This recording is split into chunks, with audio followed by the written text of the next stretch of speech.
Everyone telling you to do a dopamine detox doesn't understand how dopamine works. I'm about to ruin their whole business model.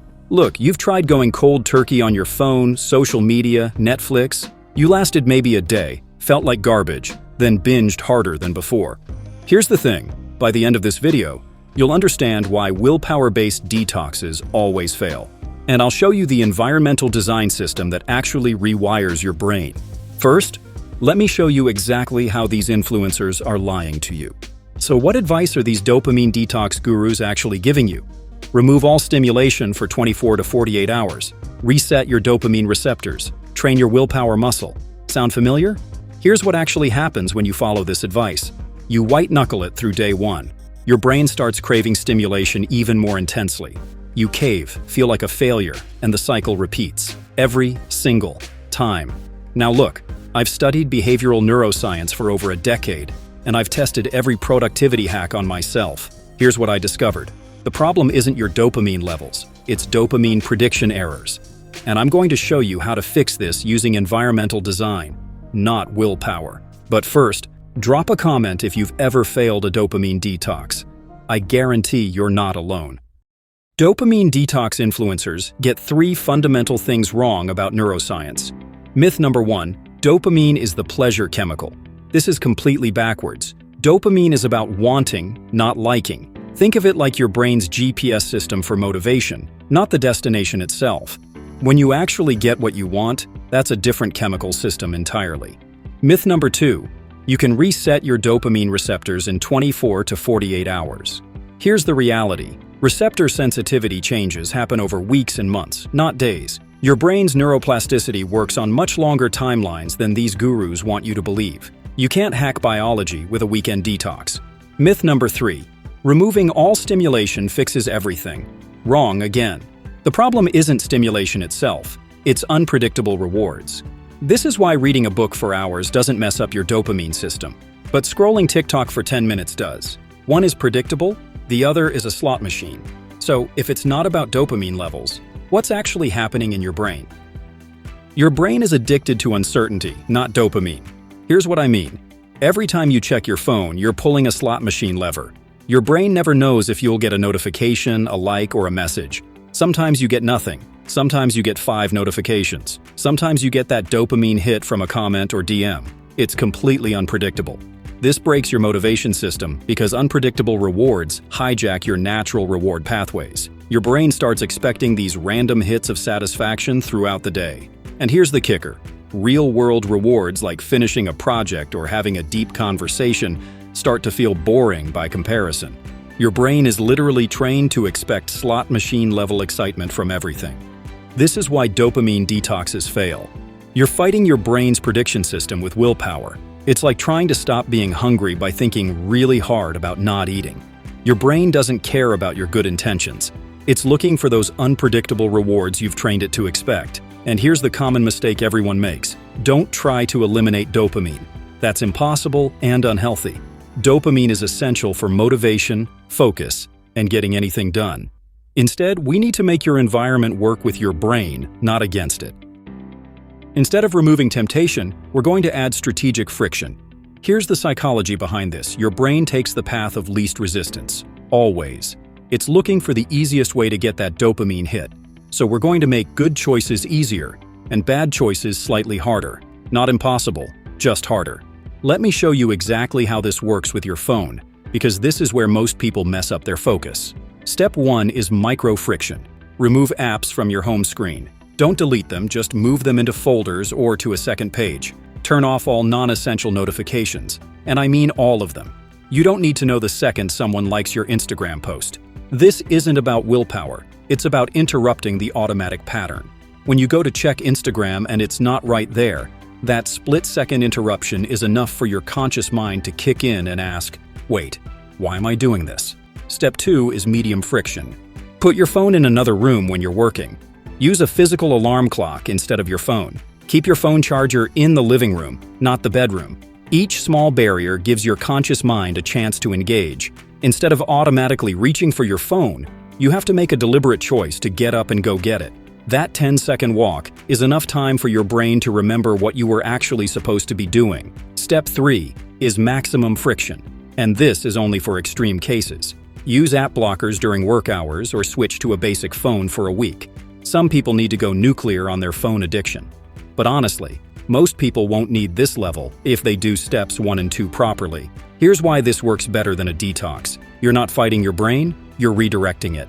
The friction creates a pause where you can make a conscious choice instead of acting on autopilot. You're working with your psychology, not against it. Nature abhors a vacuum. You can't just remove habits, you have to replace them. Here's what I mean by that.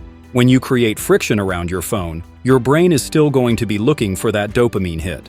It's still going to want something to do with your hands, something to occupy those micro moments throughout the day. So, we need a substitution strategy. Instead of scrolling, what will you do with your hands? Instead of checking notifications every few minutes, how will you get those micro breaks your brain is craving? You need answers to these questions before you start, or you'll just end up back where you started. Let's talk about immediate replacements first. When you get the urge to check your phone, do physical movement instead. 10 push-ups, some stretching, walk around the room. Get your body involved. Or try creative activities. Keep a sketch pad nearby. Write a few sentences in a journal. Even doodling works. The key is engaging your hands and mind in something that produces a tangible result. Social connection is huge too, but I mean actual conversation. Call someone, talk to a coworker, have a real interaction. Not texting, not commenting on posts. Real human connection. For long-term replacements, you want skill development with clear progress markers. Learn an instrument where you can measure your improvement. Take on physical challenges where you can track your performance. Start creative projects that result in something you can actually see and touch. Your brain needs to learn that satisfaction comes from effort and progress, not random digital rewards. Now here's the part nobody talks about, the boredom bridge. There will be a transition period where you feel understimulated. This is completely normal.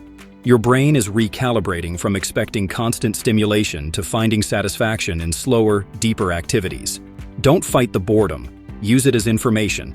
It's telling you that your brain is starting to reset. But here's the common mistake everyone makes. Don't replace digital stimulation with other low-quality stimulation. Don't go from scrolling Instagram to binge-watching Netflix. Don't replace TikTok with mindless podcasts or different social apps.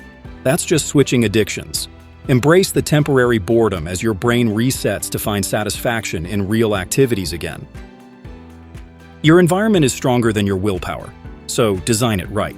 Most people try to rely on discipline to focus, but that's backwards. You want to set up your physical space so that good choices are automatic and bad choices require effort. I'm going to show you the 3-environment system that makes this work. Environment 1 is your deep workspace. No phone, no distractions, everything you need within arm's reach. Your laptop, notebook, water, whatever tools you use. The goal is to make focus the default, not a choice you have to make every few minutes. When you sit in this space, your brain should know exactly what mode it's in. Environment 2 is your consumption space. This is where you check social media, watch Netflix, scroll through your phone. Here's the key. Make it time-bounded and separate from your work and sleep areas. Maybe it's your couch for 1 hour after dinner. Maybe it's your kitchen table for 20 minutes in the morning. The point is to contain the behavior, don't eliminate it. Give your brain a designated place and time for digital consumption. Environment 3 is your transition space. This is a physical location for switching between modes. Maybe it's your doorway where you take 3 deep breaths before entering your workspace. Maybe it's a specific chair where you spend 2 minutes planning your day. The brief ritual helps your brain understand what mode you're switching into. Here's something most productivity advice gets wrong: the accountability environment. Tell people about your system changes, but don't tell them about your willpower goals. Don't say, "I'm going to stop checking my phone." Say, "I'm putting my phone in the kitchen drawer during work hours." Accountability for systems works because it's measurable. Accountability for outcomes doesn't work because it's based on willpower. Here's what this looks like in practice. You wake up, your phone is charging in the kitchen, not next to your bed. You go to your transition space, spend 2 minutes planning your day.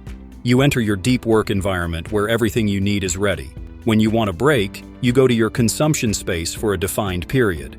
Then back to the transition space to reset, then back to work. Your environment is doing the work, not your willpower. Let me give you an example of how this actually works in practice. I used to check Twitter obsessively, probably 50 times a day. I broke that habit without deleting the app. I moved it to the 3rd page of my phone, turned off all notifications, and only allowed myself to check it in my consumption space, my couch after 7 p.m. The key was environmental design, not willpower. Here's the difference between willpower-based and environment-based approaches. Willpower says, I will not check my phone. Environment-based says, my phone will be in another room. Willpower relies on you making the right choice in the moment when your brain wants that dopamine hit. Environmental design removes the choice entirely. The science backs this up completely. Decision architecture research shows that small changes in how choices are presented dramatically affect behavior. Neuroscience studies on habit loop formation prove that environmental cues trigger automatic behaviors faster than conscious decisions can stop them. And psychology research on variable reward schedules explains exactly why your phone is so addictive. It's literally designed like a casino. When you design your environment right, you're working with decades of behavioral research, not against it. You're using the same principles that casinos and tech companies use to hook people, but you're using them to create focus instead of distraction. Here's what you need to remember.